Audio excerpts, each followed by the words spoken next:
श्री शिवाय नमस्तभ्यम। दर्शकों, एकादशी व्रत का सबसे पहला नियम है, आप जिस दिन व्रत करो उसके एक दिन पहले भक्ति का संचार अपने मन में करो, अपने हृदय में भक्ति का संचार करो। जैसे एकादशी का व्रत कर रहे हो तो आपको एकादशी का व्रत दशमी के दिन से ही उसका संचार होना जरूरी है। और एकादशी का व्रत रखने से पहले दशमी के दिन आप जो भी भोजन करें उसमें ऐसा भोजन ग्रहण ना करें जिस भोजन के ग्रहण करने से आपकी एकादशी का व्रत खंडित हो जाए, उसका नियम टूट जाए। एकादशी का दूसरा नियम सुनिएगा। एकादशी का व्रत जिस दिन भी हो, आप उस दिन किसी भी वृक्ष की पत्ती ना तोड़ें। आप प्रयास कीजिएगा कि फूल पत्ती आप एक दिन पहले ही तोड़ करके रख लें।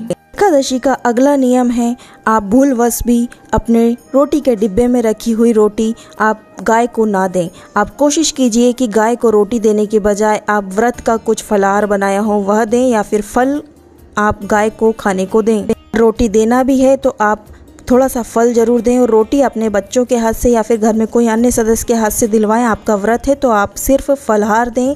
फलाहार में आप जो भी बनाते हैं वह दें, आप फिर फल दे दें।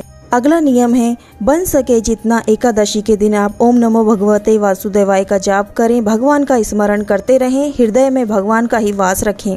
कुछ भी आप ओम नमः शिवाय, श्री शिवाय नमस्तुभ्यम जो भी आप बोलना चाहें, माला का जाप करना चाहें, भजन कीर्तन करना चाहें वह करें। अगला नियम है, यदि आप एकादशी का व्रत रख रहे हैं तो किसी भी निंदक से बात ना करें। जो भी चुगलखोर लोग होते हैं या फिर कोई अन्य बिना बात के ही किसी की बुराई करने लग जाते हैं, निंदा करते हैं, तो आप उनकी बात बिल्कुल ना सुने, उनसे दूर ही बनाए रखें। इस बात का विशेष ध्यान रखें। यदि कोई गलती हो भी गई हो तो तुरंत सूर्य भगवान को एक लोटा जल चढ़ाएं और उनसे क्षमा याचना करें।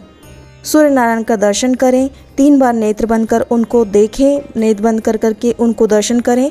ऐसा करके आप क्षमा याचना करें। एकादशी का अगला नियम, प्रयास कीजिएगा एकादशी का व्रत जब भी करें द्वादशी से जुड़ी हुई एकादशी करें। कहा गया है कि द्वादशी से जुड़ी हुई एकादशी पूर्ण फल प्रदान करके भगवान विष्णु के चरणों में छोड़ जाती है। अगला नियम, यदि आप एकादशी का व्रत कर रहे हैं तो कोशिश कीजिएगा आपके घर में जो झाड़ू लगाते हैं, आप घर साफ सफाई करते हैं तो वो किसी और से करवाएं।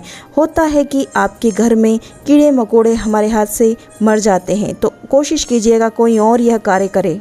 अगला है, एकादशी का व्रत आप सारे नियमों में, सारे व्रतों में एक ऐसा एकादशी का व्रत होता है जिसका उद्यापन एक व्रत रख के भी किया जा सकता है। यदि आपको ऐसा लगे कि आप 26 एकादशी पूरी करके ही व्रत का उद्यापन करना चाहते हैं तो कर सकते हैं। 1, 2, 3, 4 जितने में भी आप व्रत का उद्यापन करना चाहें उतने में कर सकते हैं। और पहले एकादशी में उद्यापन करने के बाद उसके बाद आप जितनी भी एकादशी का व्रत रखोगे उसका फल आपके खाते में जुड़ता ही चला जाएगा, पुण्य आपको मिलेगा। और एकादशी का उद्यापन जब भी करें माघ शुक्ल पक्ष के एकादशी को ही करें, क्योंकि एकादशी का उद्यापन आप बड़े माह में ही करें।